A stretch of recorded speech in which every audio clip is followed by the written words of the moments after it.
Bismillahirrahmanirrahim. Assalamualaikum warahmatullahi wabarakatuh. Shalom, Om Swastiastu, Namo Buddhaya, Salam Kebajikan. Perkenalkan, nama saya David Wahyudi, NIM saya 2301135083. Saya dari jurusan Ilmu Administrasi Publik, Fakultas Ilmu Sosial dan Ilmu Politik. Kali ini saya akan membuat video resensi jurnal yang berjudul What is Governance untuk memenuhi tugas mata kuliah Birokrasi dan Governansi. Untuk itu, kita lanjut saja pada pembahasan materi. Identitas jurnal. Identitas jurnal ini terbagi menjadi 5 bagian. Yang pertama, judul. Judul yang saya pilih yaitu What is Governance yang ditulis oleh Fukuyama, tahun terbit 2013, penerbit Wiley Periodicals Inc. Yang kelima, keywords governance, government, demokrasi, accountability, development, public sector reform, institutional economics, corruption, incentive, state, executive branch, birokrasi, autonomy, capacity. Pokok pembahasan pada video materi kali ini terbagi menjadi 5. Yang pertama, sinopsis. Yang kedua, kelebihan. Yang ketiga, kekurangan. Yang keempat, analisis kritis. Dan yang terakhir, saran.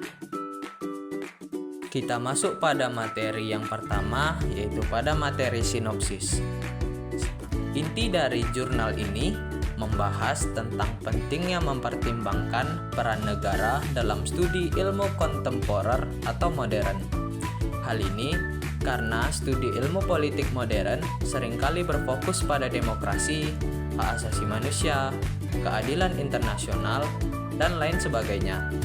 Lembaga politik seperti akuntabilitas demokratis dan supremasi hukum sering diprioritaskan daripada yang mengumpulkan dan menggunakan kekuasaan, yaitu negara itu sendiri. Selain itu, jurnal ini membahas perlunya memperhatikan kapasitas dan otonomi birokrasi dalam memiliki kualitas cabang eksekutif negara.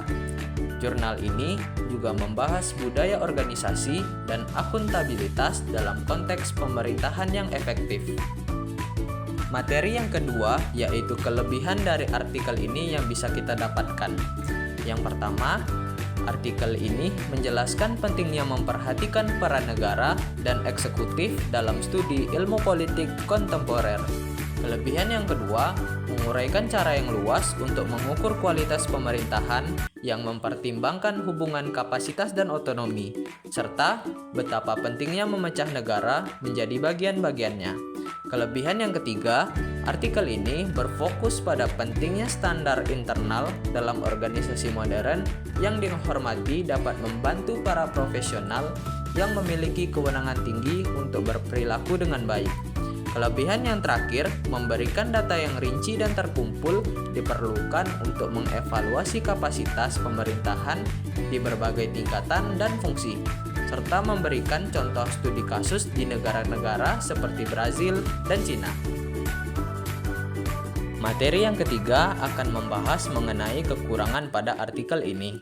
Kekurangan yang pertama, kurangnya konsensus tentang definisi pemerintahan berkualitas tinggi yang dapat menyebabkan kesulitan dalam pembuatan standar yang konsisten dan dapat diterima secara luas.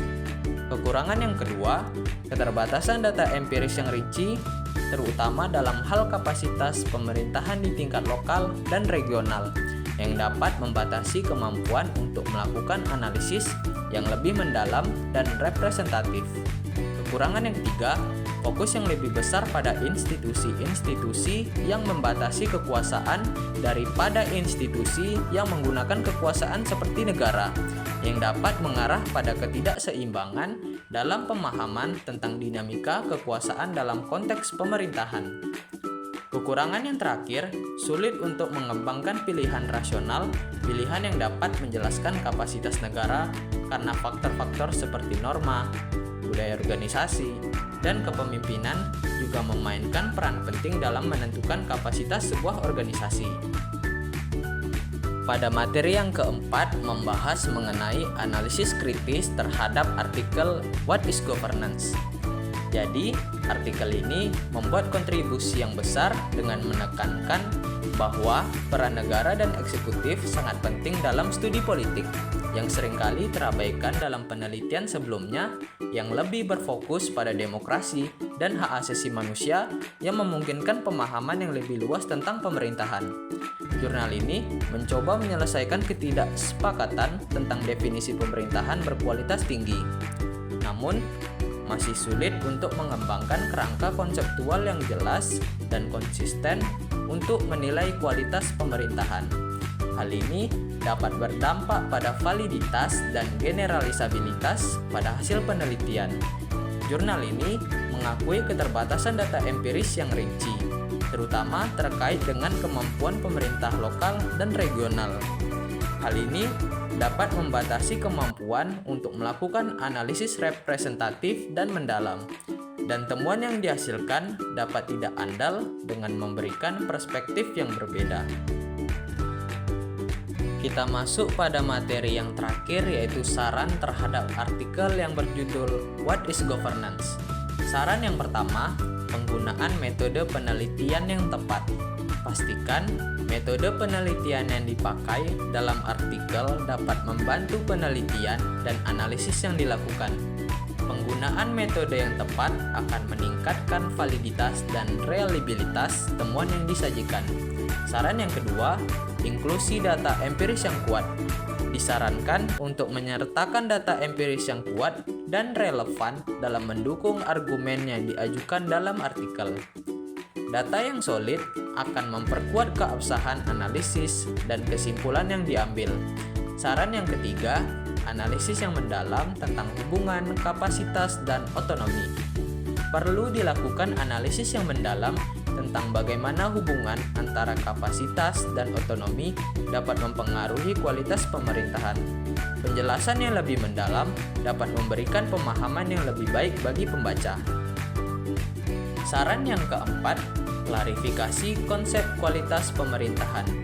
Kurangnya penjelasan mengenai definisi kualitas pemerintahan, penjelasan yang lebih mendalam dapat membantu pembaca untuk memahami isi dari artikel tersebut. Saran yang kelima, diskusi yang lebih komprehensif tentang tantangan dan implikasi kebijakan. Disarankan untuk memberikan diskusi yang lebih komprehensif tentang tantangan konkret yang mungkin dihadapi dalam mengimplementasikan kerangka konseptual yang diusulkan, serta implikasi kebijakan dari temuan yang disajikan. Saran yang terakhir, pengembangan kontribusi terhadap literatur. Artikel ini sebaiknya mengembangkan kontribusi yang signifikan terhadap literatur terkait dengan kualitas pemerintahan. Hal ini dapat dilakukan dengan menyajikan analisis yang mendalam dan pemikiran yang rasional.